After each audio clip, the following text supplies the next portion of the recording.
2025년 새해 변화가 정말 많아요.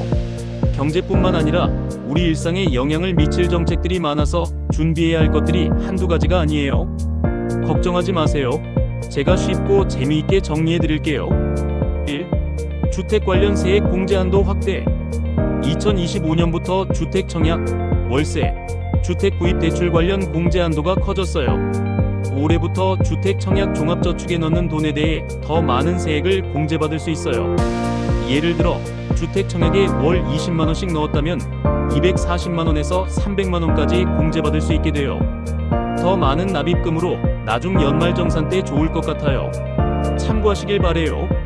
그리고 월세 세액 공제도 상한선이 750만원에서 1000만원으로 확 커졌답니다. 예를 들면 월세 세액 공제를 받을 수 있는 사람의 총 급여의 한도가 7천만원에서 8천만원으로 올라갔어요. 연봉이 7,500만원이라면 예전에는 월세 세액 공제를 받을 수 없었지만 이제는 1000만원까지 공제받을 수 있어요. 2. 출산과 육아 관련 혜택 대폭 확대. 출산과 육아휴직에 대한 지원도 크게 늘었어요. 육아휴직 급여가 최대 250만원으로 오르고 복귀 후 지급되던 급여는 이제부터 전액 육아휴직 기간 중에 지급돼요. 예를 들면 예전엔 육아휴직을 쓰면 첫 3개월 급여만 250만원을 받고 나머지는 복귀 후 지급됐어요. 하지만 2025년부터는 전액 육아휴직 기간 동안 지급돼요. 따라서 1년 동안 육아휴직을 쓰면 매달 250만원씩 총 3천만원을 지원받을 수 있어요. 만약에 한부모 근로자가 육아휴직을 쓸 경우에는 첫 3개월 동안은 300만원을 받게 돼요. 3. 군인 월급도 대폭 상승.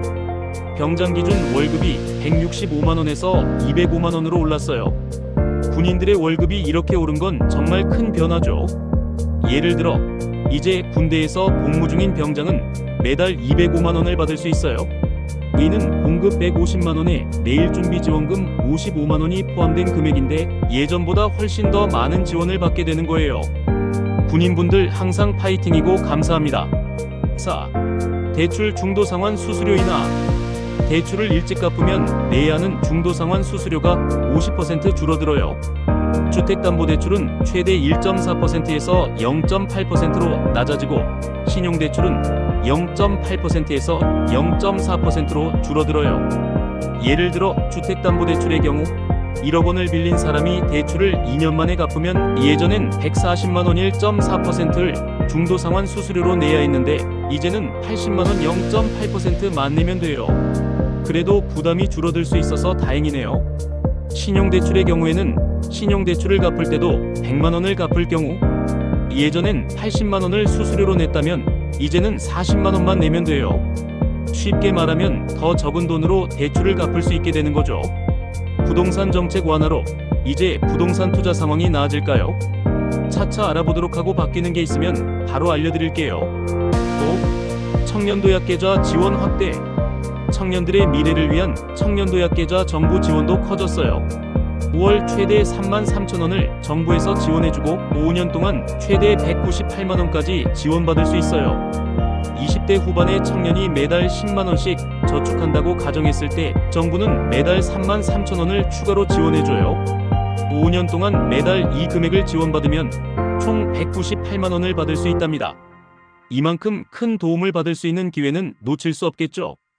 6. 일본 입국 심사 간소화.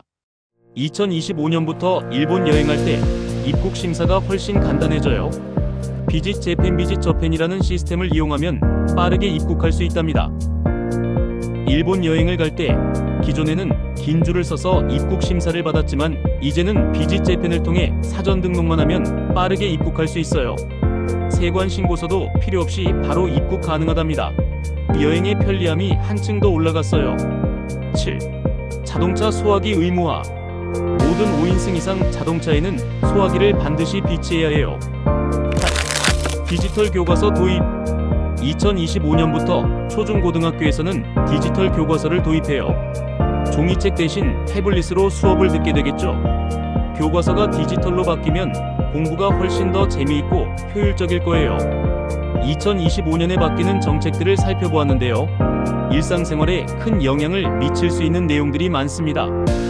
주택 관련 세액공제부터 육아휴직 급여 인상까지 다양한 제도가 바뀌니 미리 준비하시고 더 나은 삶을 위해 활용하시길 바랍니다. 다음 편도 여러분께 유익한 정보로 찾아오겠습니다. 오늘도 여러분의 경제적 자유를 응원합니다.